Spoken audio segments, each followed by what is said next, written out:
انتوا عارفين ان كان في اعمال سحر بتتم في بوابه المتولي، علشان كده اسمها بوابه المتولي مش باب زويله.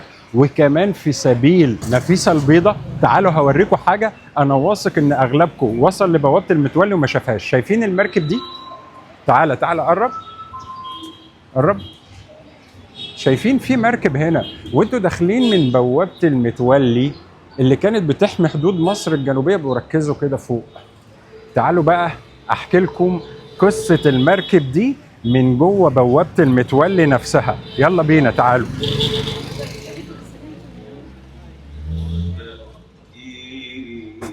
السلام عليكم. متشكرين يا عمنا. شوف. شايفين المركب دي؟ تعالوا بس احكي لكم ليه هي اسمها بوابة المتولي غير باب زويلة الاسم التاريخي، وغير المتولي متولي جمع الضرائب من المصريين. بص يا صديقي وبص على المركب دي.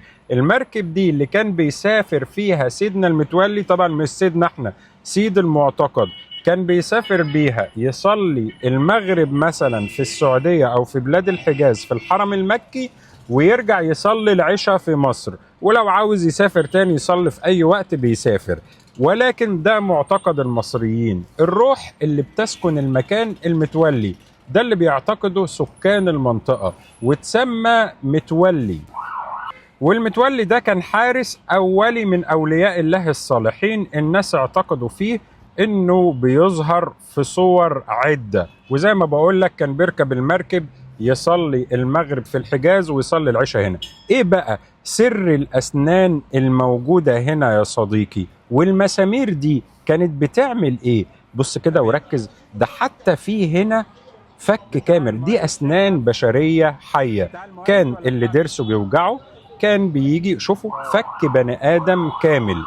اللي ضرسه بيوجعه يجي لسيدنا المتولي أو سيدهم. والمسامير دي كمان كان الستات بتربط فيها شعر وتدقها في الأبواب. كل اللي عنده مطلب، كل اللي عنده مظلمة، كل اللي عنده حاجة يجي يدعو للمتولي إن هو يحققها له. ده ضرس مغروز في البوابة نفسها، وده مسمار مربوط عليه خيط أو شعر، كل واحدة تقول أمنيتها والمتولي يحققها. أقول لكم على حاجة مضحكة كمان، ودي أحجبة طبعا موجودة اللي بتعمل حجاب.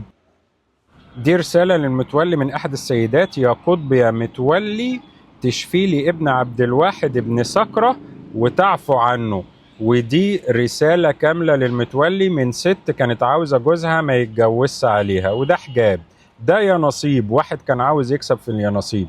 ودي حفلة أم كلثوم، واحد كان عاوز يحضر كل حفلات أم كلثوم كلها فبيترجى المتولي.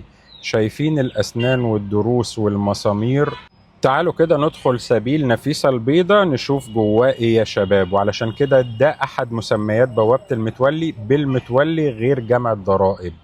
دي الأحجبة والأعمال والأمنيات اللي موجودة في سبيل نفيسة البيضاء. طيب بوابة المتولي علشان سيدهم المتولي نفسه، لكن ليه كان موجودة كمان في سبيل السيدة نفيسة البيضاء؟ أشوفكم على خير في فيديو كامل آخر.